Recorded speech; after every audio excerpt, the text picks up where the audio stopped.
Good morning, everyone. It is Tuesday, June 2nd. I'm just reaching out because I want to give you some clarification on today's assignment. So there are two options for the assignments, and I want to discuss both of them because they're kind of a sensitive nature right now. Right now, if you're listening to the news or you happen to be in the car listening to a radio, you're hearing all about the things that are happening in our country, the people who are protesting all across our nation. So you are smart, wonderful thinkers, and I wanted to give you an opportunity to share your thoughts in a respectful way about what's happening. I posted this week that we'd be doing some review. So I want to look at the situation this week in the context of reviewing the Constitution. So we have two options for your assignment, and that is because some people are not going to be comfortable discussing more of the current events than others. So I want to give those people the option to not weigh in on what's happening in our country, but to look at it from the piece of our Constitution and specifically the First Amendment. So let me just share with you your two options for today. Today, I'm asking you to look at the First Amendment, and I'm asking you to think about it in the context of people and the assembling, right? The right to assemble, the right to free speech. We're seeing the First Amendment come to be very part of what we're doing today in giving us those rights. So I want you to talk a little bit about, look at the amendment. I put it in the question, and I ask you a couple of quick questions about how this amendment is being relates to where we are today.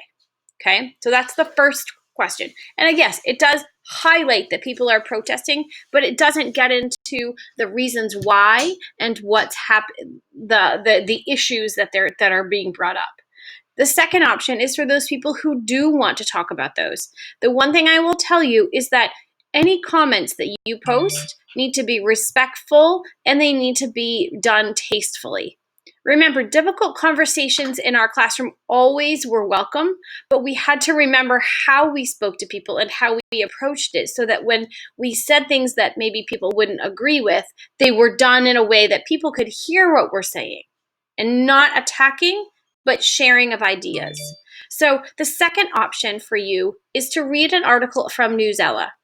And it does talk about the protests, why people are protesting. They're talking about the young man that was that died in the custody of the police, and it talks about the fact that people are protesting.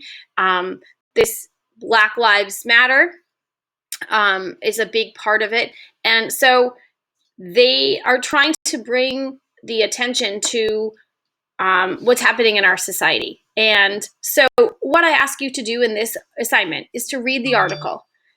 And then I want you to share your thoughts with me. What are you thinking about it? Do you agree? Do you disagree? Do you think that there is an issue? There isn't an issue? I want you to be respectful, and I want it to be done well. So full sentences, 3 to 4, no less than 4 sentences for your paragraph.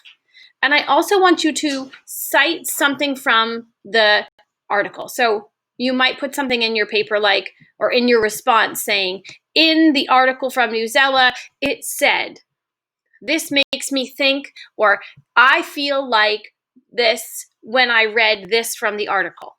So be specific about it. Again, using words like I feel, it makes me feel, I'm wondering, those are all appropriate conversations and phrases for this assignment. If you have questions, you reach out. Bottom line, do the assignment that you feel the most comfortable with. I will see my class today at 11.